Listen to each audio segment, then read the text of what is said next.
Over the weekend, I replaced my old Gap jeans with some new Levi's and realized that blue jeans are actually sort of a metaphor for UX design. Hi, I'm Raymond Stone, and I'm a UX designer based in San Francisco. During the afternoon of the Women's World Cup victory, which also just happened to be on 4th of July weekend, I figured that the most American thing for me to do would be to replace my old jeans that had a hole in them. I do think it's a funny coincidence that my Gap jeans just happened to form a gap in them. So I headed down to Levi's Plaza, which also happens to be in my neighborhood. I'm very fortunate to live in this part of town that has so many great places within walking distance. As I walked around the Levi's building taking pictures and soaking in the atmosphere, looking at displays, I had originally intended to use the footage for either a vlog or maybe some sort of future San Francisco documentary if I made something similar as a pet project. But I didn't originally intend to tie in art or design to this, but in the midst of gathering footage, I did realize that there is a connection between blue jeans and UX design. And I realized this based on the fact that blue jeans are a very personal clothing decision. We all have very different body types.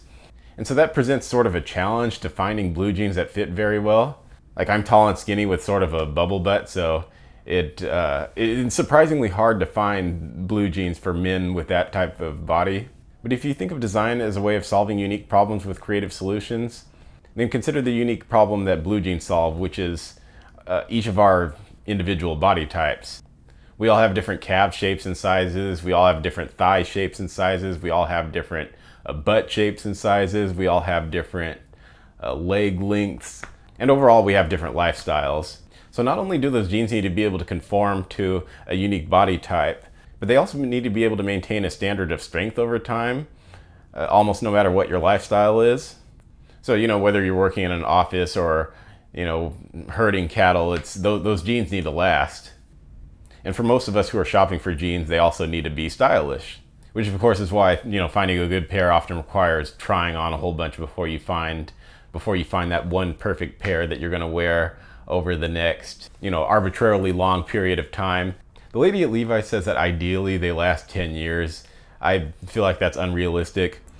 I mean, the jeans that I replaced, they only lasted 1 year. Now, admittedly, I don't do any of the things that you're supposed to do to take care of them. I mean, I just throw them in the wash when I feel like they need to be washed. I don't do all the little delicate things that you need to do to take care of all of them, which is, I guess, is probably why I run through them so quickly. But styles change and tastes change, so I don't need a pair to last me 10 years. I mean, my taste might change in a year or two, so anyway, getting off that little tangent, the way user experience design is related to blue jeans is that a UX design must remain reliable, it must feel good, and it must do so in style throughout its lifespan. So much in the way that constructing a pair of blue jeans requires taking into account all of the different scenarios that the consumer is going to be wearing those jeans. I mean, that consumer could be, wearing those jeans out on a farm, doing something very physical, or, sitting in an office. And user experience designers need to take into account the number of different scenarios that the users will probably use a digital product. And sort of like what I said earlier, whether it's blue jeans or a digital product, it has to be reliable, it has to feel good, and it has to enable the user or consumer to accomplish what they want to accomplish without getting in the way. Anyway, that's it for now. I have a number of UX design related video ideas that are ready to be outlined and filmed and B-rolled and graphicked and whatever other words that I'm missing. But until then, I'll see you in the next one. Thanks for watching.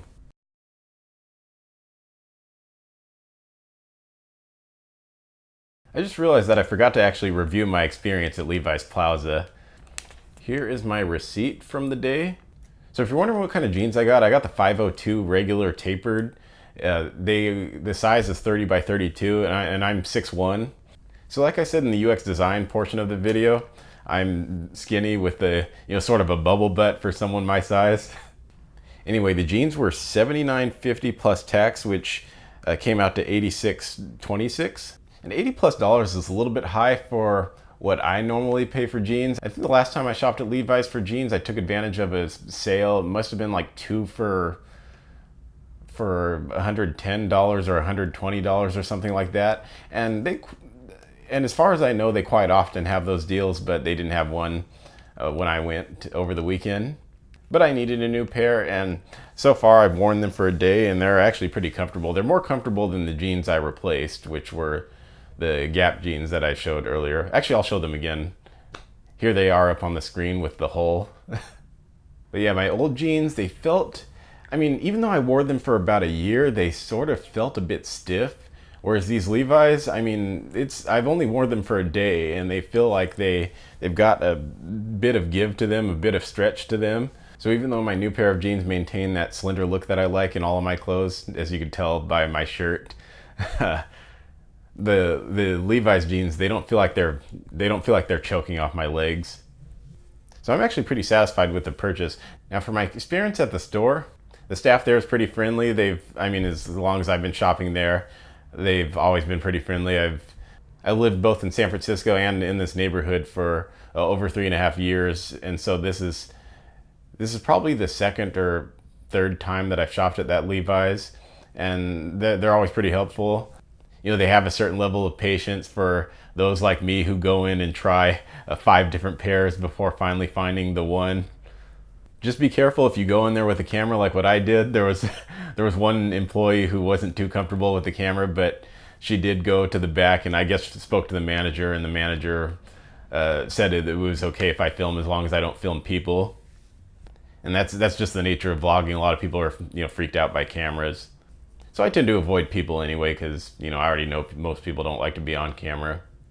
So if you're ever in San Francisco and you're in the North Beach neighborhood, which you are going to be if you go to Pier 39, then I might suggest checking out Levi's Plaza if you want to see, that old, sort of jeans making machine thing that they have there. I don't know what it is. They have this room called the Vault, which I actually didn't go in, but I imagine there's something cool in there. And if you're looking for some good Instagram photos, just outside the building, they got a Coit Tower, which is a nice landmark to take pictures in front of. There's also a pretty cool fountain right outside in the courtyard that you could take pictures in front of. And just across the street, there's a very nice greenery area that you could picnic at. I'm not exactly sure what the name of the garden is. I'm going to be kicking myself if I know it and just forgot it and will remember it as soon as I turn the camera off. But I am very familiar with the area because that is the location of my first ever full-time UX design job. And so I do have, somewhat fond memories of that area. Okay, now I'm really done. So thank you for listening, and again, I'll see you in the next one.